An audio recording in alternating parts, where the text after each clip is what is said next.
आगे बढ़ो। नामदार एकनाथ शिंदे साहब आगे बढ़ो।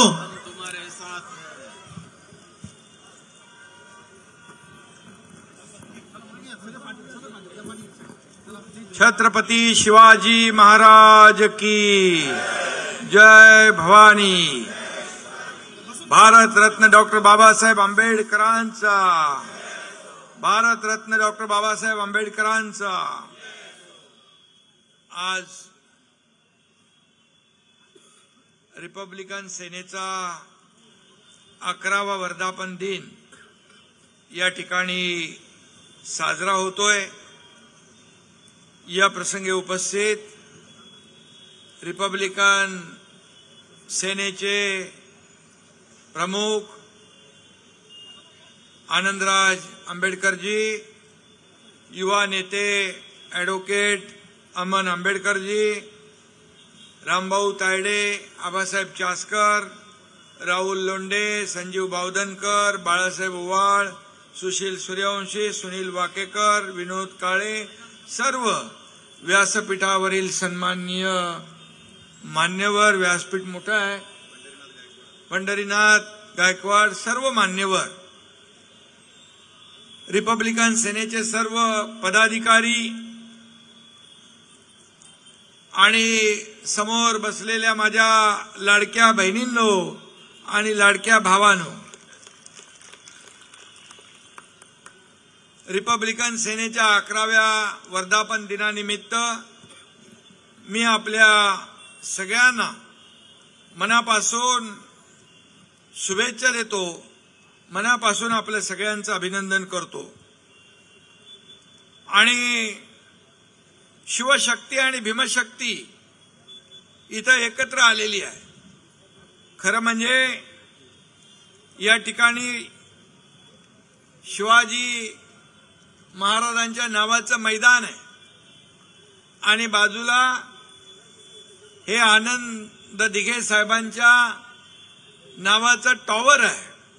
मी आपल्याला आठवण करून देतो की धर्मवीर आनंद दिघे साहेबांनी 25 वर्षापूर्वी ठाण्यामध्ये शिवशक्ती आणि भीमशक्तीची मूर्तमेढ रोवली आणि आज इथं शिवशक्ती, शिवसेना आणि रिपब्लिकन सेना एकत्र आली, हा योगायोग आहे। आणि म्हणून मी सगळ्यांना शुभेच्छा देतोय। खरं म्हणजे दलित, पीडित, शोषित, वंचित समाजाला मुख्य प्रवाहात आणण्याचं काम खऱ्या अर्थाने डॉक्टर बाबासाहेबांनी केला आणि बाबासाहेबांनी जे आपल्या देशासाठी जे योगदान दिलेलं आहे, त्यांनी बाबासाहेबांनी आपल्या देशाची घटना लिहिली। ही घटना जगामध्ये सर्वोत्तम घटना ठरलेली आहे आणि या घटनेवर आधारित आपला राज्यकारभार चालतो। आनंदराजजी हे बाबासाहेबांचं रक्त आहे, तर आम्ही बाबासाहेबांच्या विचारांचे भक्त आहोत। हमारे देश का स्वाभिमान, हमारे देश का स्वाभिमान बाबा साहेब का संविधान, बाबा साहेब का संविधान, हमारी शान बाबा साहेब का संविधान, हे आपल्याला सांगण्याची आवश्यकता नाही। हमारा स्वाभिमान बाबा साहेब का संविधान। आणि म्हणून जब तक सूरज चांद रहेगा बाबा साहेब का संविधान रहेगा। आणि म्हणून कोणी किती काही फेक नरेटिव्ह केलं तरी सुद्धा जब तक सूरज चांद रहेगा बाबा साहेब का नाम रहेगा। आणि म्हणून आपली जी काही युती झालेली आहे, खरं म्हणजे ही युती एका विचारांवर झालेली आहे आणि खऱ्या अर्थाने शिवसेना देखील एक कार्यकर्त्यांचा पक्ष आहे, अन्यायाविरुद्ध लढणारा, पेटून उठणारा कार्यकर्ता आहे, संघर्ष करणारा कार्यकर्ता आहे। आणि म्हणून बाळासाहेब आनंद दिघे साहेबांची शिकवण 80% राजकारण, 20% समाजकारण, 80% समाजकारण आणि 20% राजकारण, हा मूलमंत्र बाळासाहेबांनी दिला। आणि आज समाजकारणाचं बाळकडू आज बाळासाहेबांच्या आनंद दिघे साहेबांकडून शिकलो आणि बाबासाहेबांकडून या भारताची जी राज्यघटना लिहिली, या राज्यघटनेमुळे एक सर्वसामान्य कुटुंबातला आदरणीय प्रधानमंत्री मोदीजी या देशाचे प्रधानमंत्री झाले बाबासाहेबांच्या घटनेमुळे। आणि हा तुमचा एकनाथ शिंदे एका शेतकऱ्याचा मुलगा या राज्याचा मुख्यमंत्री झाला या बाबासाहेबांच्या घटनेमुळे। आणि म्हणून रिपब्लिकन सेना पण कार्यकर्त्यांची चळवळ असलेला पक्ष अन्यायाविरुद्ध रस्त्यावर उतरून न्याय मिळवून देणारा पक्ष आहे। आणि म्हणून या ठिकाणी आनंदराजजी यांचा स्वभाव मला पटला, माझा स्वभाव त्यांना पटला आणि आम्ही दोघंही दिलेला शब्द पाळणारे आहोत। एक बार मी म्हणतो नेहमी, एक तर बाळासाहेबांनी आम्हाला सांगितलं की शब्द देताना 10 वेळा नाही 100 वेळा विचार करा, पण एकदा शब्द दिला कि माघार नहीं। एक तो मैं कमिटमेंट करता नहीं, अगर कमिटमेंट कर दी तो फिर खुद की भी नहीं सुनता। आनंदराजची पण तसंच आहे, त्यांनी पण फार विचार करून हा निर्णय घेतलाय, पण एकदा विचार केला की माघार नाही, हाही त्यांचा स्वभाव आहे। आणि म्हणून त्यांचं काय स्वार्थ आहे, कुठली अटी शर्ती न ठेवता त्यांनी युती केली। त्यांचं एवढंच म्हणणं होतं, माझा सर्वसामान्य कार्यकर्ता त्याला न्याय मिळाला पाहिजे, सर्वसामान्य कार्यकर्त्याला या ठिकाणी मुख्य प्रवाहात आणलं पाहिजे, असा नेता पाहिजे, नाही तर मला काय देताय ते बोला, असे नेते बरेच आहेत, पण माझ्या कार्यकर्त्याला काय मिळेल ते बोला, असा नेता आनंदराज आंबेडकर यांच्या रूपाने। आणि म्हणून मी आपल्याला एवढंच सांगतो की बाबासाहेबांचे रक्ताचे नातू म्हणून ज्यांचं काम या महाराष्ट्रामध्ये खऱ्या अर्थाने बाळासाहेबांच्या विचारांचे वारस आम्ही आहोत आणि खऱ्या अर्थाने बाबासाहेबांच्या रक्ताचे वारस आनंदराज आहेत। आणि म्हणून युती ही एवढी मजबूत युती आहे, ही युती ही स्वार्थासाठी झालेली नाही, खुर्चीसाठी झालेली नाही, हा सर्वसामान्यांना न्याय देण्यासाठी झालेली आहे, न्याय देण्यासाठी।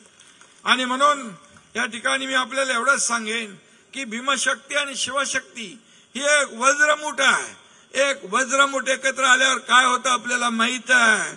आणि म्हणून ताकद आपल्याला कायम ठेवायची आहे, या ताकदीमुळे अन्यायाविरुद्ध आपल्याला न्याय मिळवायचा आहे।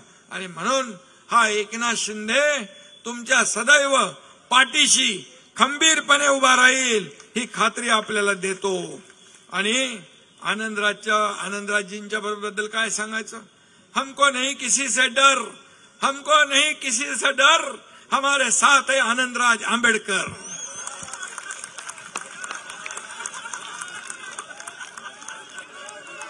आनंदराज आंबेडकर साहब आगे बढ़ो।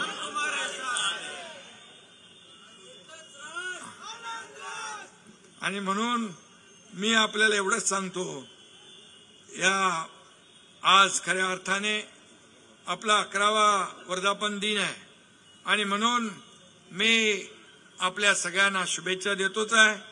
आणि म्हणून या ठिकाणी बाबासाहेबांच्या बद्दल काय बोलायचं, बाबासाहेब प्रज्ञासूर्य होते, शिका, संघटित व्हा, संघर्ष करा, हा नारा बाबासाहेबांनी दिला। बाबासाहेब हे देशातले एकमेव नेतृत्व होतं की विदेशामध्ये लंडनमध्ये जाऊन डिग्री घेणारे बाबासाहेब होते, हा अभिमान आपल्याला आहे। आणि म्हणून लंडनमध्ये त्यांचं वास्तव्याचं ठिकाण आपल्या सरकारने त्याचं जतन केलं एक स्मारक म्हणून। बाबासाहेबांचं इंदू मिल इथं मोठं स्मारक होतंय, जगाला हेवा वाटावा असं स्मारक इंदू मिल मध्ये बाबासाहेबांचं होतं। आणि त्या दिवशी आम्ही दोघं बघायला जाणार होतो, मध्येच अतिवृष्टी झाली, पण आनंदराजजी गेले, मी त्यांना सांगितलं तुम्ही जा बघा, कारण ते देखील स्मारक तुमच्या एकनाथ शिंदेच्याकडे असलेल्या खात्यामध्ये आनंद MMRDAच्या माध्यमातून आपण करतोय। आणि म्हणून जगामध्ये त्याचा सगळ्यांचं नाव लौकिक वाढेल, तिथे येणारा प्रत्येकाला ऊर्जा प्रेरणा मिळेल. आणि आम्ही आता दिल्लीत गेलो होतो राम सुतार साहेबांना महाराष्ट्र भूषण द्यायला, त्यावेळी देखील त्यांच्याशी चर्चा केली आणि त्यांनी देखील सांगितलं की लवकर आम्ही बाबासाहेबांच्या पुतळ्याचं काम पूर्ण करू. आणि म्हणून मी एवढंच सांगतो की आपल्याला बाबासाहेबांच्या बद्दल समता, बंधुता, न्याय, स्वातंत्र्य आणि लोकशाहीचा जो काही मार्ग बाबासाहेबांनी दाखवला त्या मार्गावर आपण चाललोय. आणि मी जाता जाता एवढंच सांगतो, भीम जैसा सूरज अगर निकला न होता, भीम जैसा सूरज अगर निकला न होता, हमारे जीवन में ये उजाला ना होता, हमारे जीवन में ये उजाला ना होता. मर गए होते यूं ही जुल्म सहकर, मर गए होते यूं ही जुल्म सहकर, अगर हमें भीम जैसा रखवाला मिला ना होता, हमें भीम जैसा रखवाला मिला ना. डॉक्टर बाबासाहेब आंबेडकरांचा. बरोबर आहे ना. आणि म्हणून बाबासाहेब यांचा खऱ्या अर्थाने सन्मान आज स्वाभिमान दिन म्हणून आपण साजरा करतो. आणि म्हणून बाबासाहेबांच्या जेवढं बद्दल बोलता येईल तेवढं कमी आहे. आणि म्हणूनच या ठिकाणी सरकार येतील जातील, पक्ष येतील जातील, परंतु हे कालचक्र फिरत राहणार आहे. परंतु बाबासाहेबांनी दिलेले हे संविधान कधीही कालबाह्य होणार नाही, कधीही कालबाह्य होणार नाही. आणि म्हणूनच मी म्हणालो, जब तक सूरज चांद रहेगा बाबा साहेब का नाम आणि बाबासाहेबांचं संविधान बना रहेगा. आणि म्हणून मी आपल्याला सांगतो, बाबासाहेबांचं काय होतं, काय भूमिका होती. दलित, शोषित, अतिशय गरीब, पीडित माणूस मुख्य प्रवाहात आला पाहिजे. आणि मी मुख्यमंत्री असताना या ठिकाणी या राज्यातल्या सर्वसामान्य माणसाच्या जीवनामध्ये बदल घडला पाहिजे, चांगले दिवस आले पाहिजे. म्हणून मुख्यमंत्री माझी लाडकी बहीण योजना आपण सुरू केली. मी माझ्या लाडक्या बहिणींना सांगू इच्छितो, तुम्हाला कुणी काही अफवा पसरवल्या तरी लाडकी बहीण योजना कधीही बंद होणार नाही. आणि म्हणून कल्याणकारी ज्या योजना आपण केलेल्या आहेत ह्या कायम अशाच सुरू राहणार. कारण आम्ही दिलेला शब्द पाळणारे आहोत, दिलेल्या शब्दाला जगणारे आहोत. आणि म्हणूनच बहुजन समाजासाठी या सर्व दोन्ही सेना एकत्र आलेल्या आहेत. शिवसेना आणि रिपब्लिकन सेना या ठिकाणी हातात हात घालून या ठिकाणी काम करते आहे. मला याचा सार्थ अभिमान आहे. आणि म्हणून मी एवढंच सांगतो, जाता जाता आता निवडणुका आहेत, मग असे रामभाऊनी अगोदरची आठवण सांगितली. जाता जाता एवढंच सांगतो, साधे सिंपल आणि विचार पुढे नेणारे आनंदराज जवळचे आहेत. त्यामुळे एकच सांगतो, विरोधकांची उडवू दैना, कारण मैदानात उतरली शिवसेना आणि रिपब्लिकन सेना. पुन्हा एकदा आपल्याला वर्धापन दिनाच्या खूप खूप शुभेच्छा. धन्यवाद. जय हिंद, जय महाराष्ट्र, जय भीम.